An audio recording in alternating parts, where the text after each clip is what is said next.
O professor Leon Howard, da Universidade da Califórnia, publicou uma obra nos anos 1960 intitulada Literature and American Tradition, na qual ele aborda a literatura norte-americana, destacando escolas literárias como, por exemplo, a escola empirista de Edgar Allan Poe e outros, a escola transcendentalista encabeçada por Ralph Waldo Emerson, Thoreau, Walt Whitman, Margaret Fuller e outros. Enfim, e daí para frente ele vai tematizando, desenvolvendo a sua resenha sobre, sua abordagem, quer dizer, sobre toda a literatura norte-americana, do início ao século XX.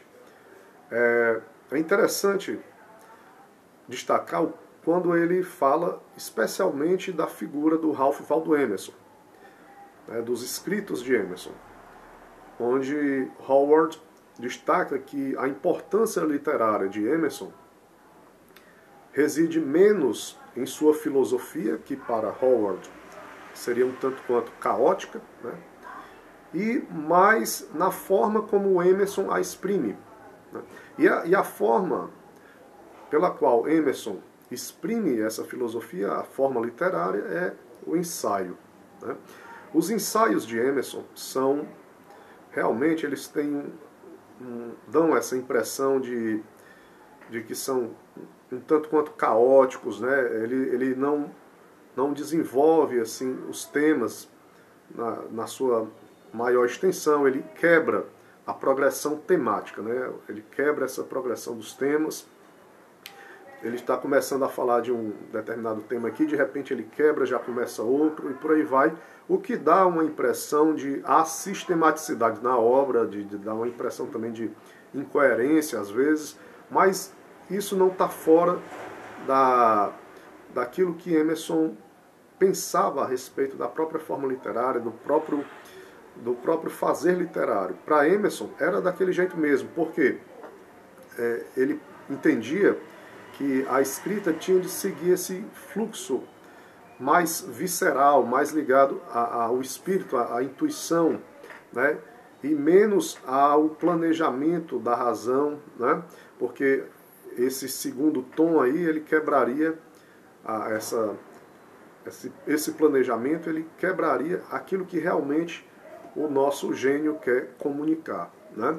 Então Emerson se entregava ao próprio gênio, aos próprios instintos, e escrevia muito assim, despreocupado com relação a essa questão da coerência, da sistematicidade, e ele mesmo chega a afirmar em um de seus ensaios que essa preocupação excessiva com a coerência, se vai se contradizer ou não aqui ou ali, é uma preocupação de pessoas medíocres.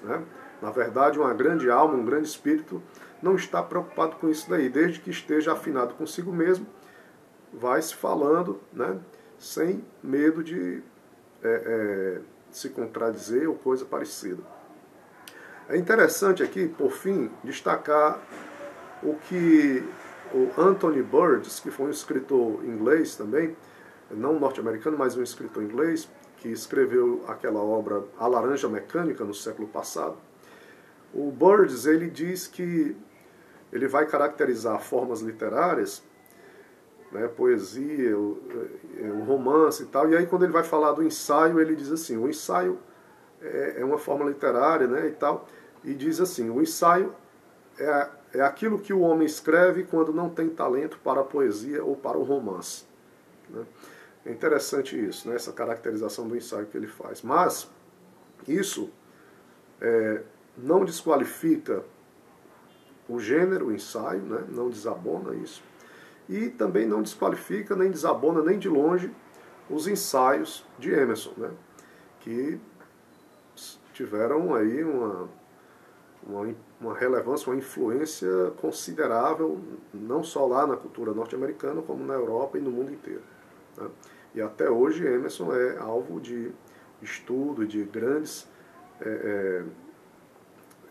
trabalhos a respeito de sua obra, de sua visão filosófica também, que alguns também não concordam, chama tratar a sua obra sob essa perspectiva mais filosófica, outros, quer dizer, algumas pessoas não o consideram filósofo, né? Nos moldes clássicos, né? Tradicionais da filosofia, mas a meu ver, ele foi sim um grande filósofo e na visão de muitos autores, né? Muitos estudiosos também concordam que Emerson foi um grande filósofo e que fez essa filosofia dentro de sua própria obra literária. É isso.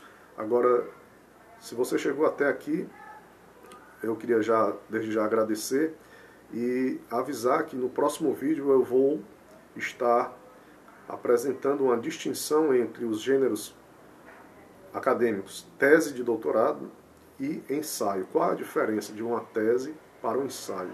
É isso que pretendo fazer no próximo vídeo. E aí você vai ter uma visão complementar, né, da forma literária ensaio aqui, como acabamos de relatar do ponto de vista da literatura, e no próximo vídeo a partir de um ponto de vista mais acadêmico, voltado para escritos científicos, certo? Então, valeu, até lá.